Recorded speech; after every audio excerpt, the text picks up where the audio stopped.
Hello everyone and welcome to another Hallyu Sees It review. Today I am looking at Noir, a deductive mystery game, and this is the special black box edition designed by D. Brad Talton Jr. and published by Level 99 Games. I personally have not played the original version of this, but it sounds like they've made some nice additions to it, and this really is a very well done production here. So let's go ahead and take a look. This is the box here. The original, I believe, was in a much smaller box. This box is very nice, perfectly sized for the game, and it has this really cool box to it so that it's kind of glossy, and from far away it just looks like this black box, but if you get it at the right angle, you can see that you see some of the characters on there. Just really cool box. When you open the box, what you'll find in the game is 4 different insert areas for the cards, and then there's numerous little tokens in here as well. The quality of the game, of this production, is really good. These little cardboard tokens are nice and thick, good quality. They have kind of a linen type finish to them as well as the cards. Very nice card quality. These are my favorite type of cards, so I was really glad to see that. But besides these tokens here, the game is made up of all these different cards, and you have a rule book as well. Now the game is actually comprised of a bunch of different little games. So the instruction booklet here is, you can see at the very top of this, broken out and shows you the different games. There's Killer versus Inspector, which is really kind of the base game, original game here. 2 players, 15 minutes. Hitman versus Sleuth, also 2-player game for 20 minutes. Spy Tag, which is anywhere from 3 to 9 players and plays in about 30 minutes. Master Thief versus Chief of Police, 2 players, that takes about an hour. FBI versus Mafia, which is 6 or 8 players, 45 minutes. And then Heist is the last one here, which is 5, 6, or 7 players. And so it has a lot of variability to the game here. The instructions are very well done.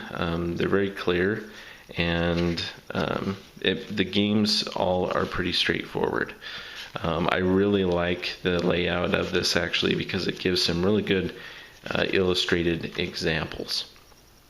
So let's go ahead, and I'm going to focus mainly on just kind of showing you the first game, Killer versus Inspector, and a lot of the mechanics are the same used throughout the other games, and I'll let you kind of discover those on your own, but the game is really fun. So let's go at the other thing.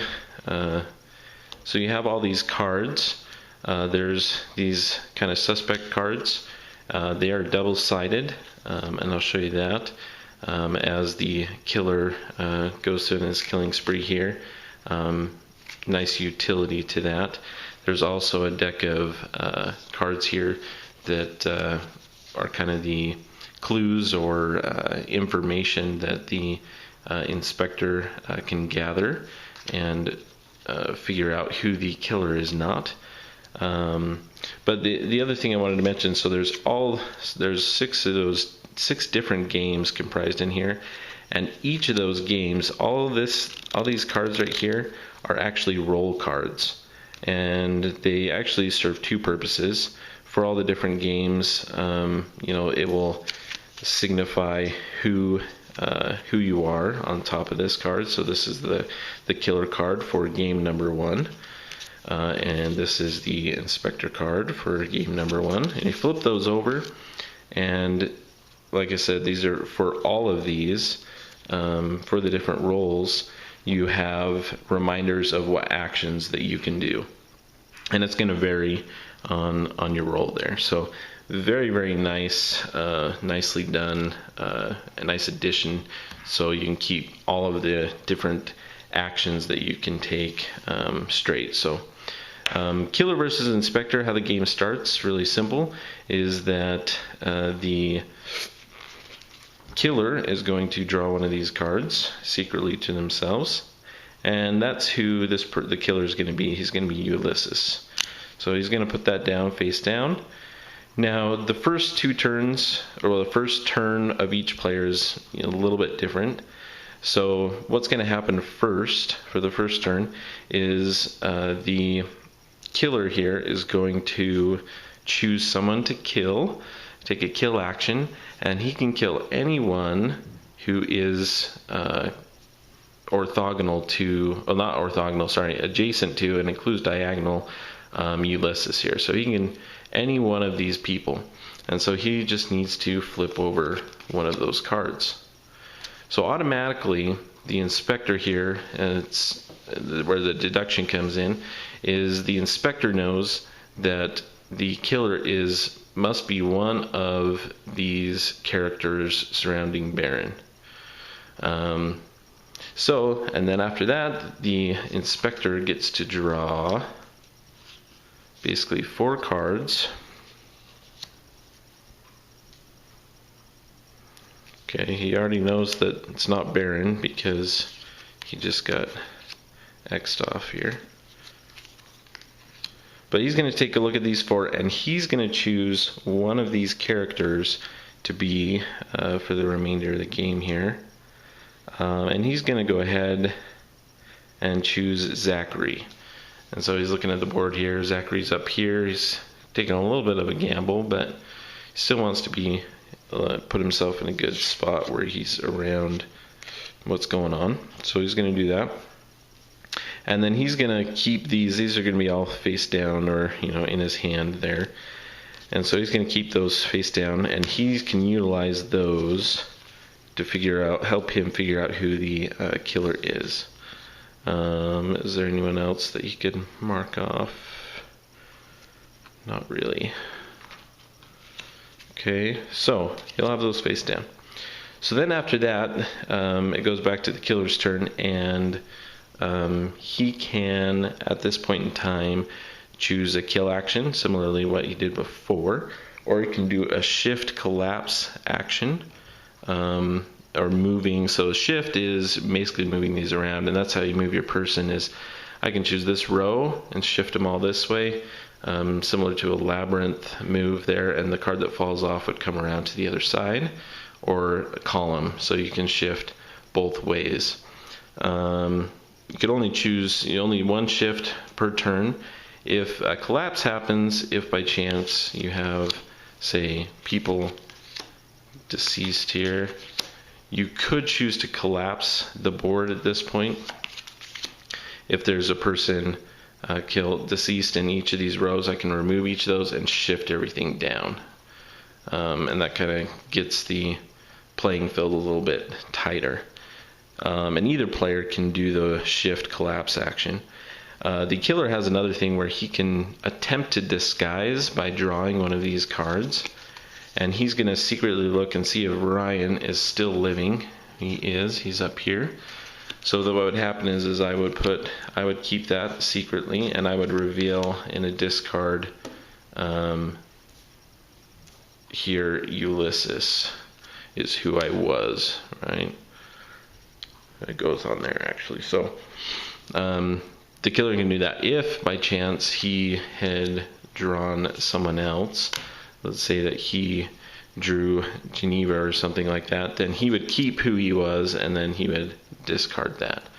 The Inspector, the other thing that he can do is he can accuse. So if he's Zachary, he can accuse anyone who is adjacent to him. So any of these characters, and just say, "Are you Trevor?" And it'll be kind of a yes/no situation there. And you have to, on the other thing is exonerate. So the Inspector can also play a card. He can play down a card on an individual, and when he does that, he's also gets to canvas the area. And basically what that means is the killer would have to identify themselves as being in the vicinity of Wesley. Just kind of a yes or no. So yes, I'm in this area, or no, I'm not.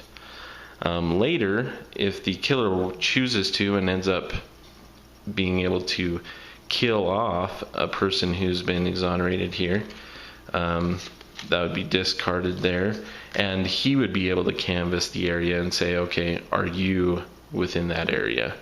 Because the object of the game for the killer is to kill off the detective, or, oh, I can't remember the number exactly.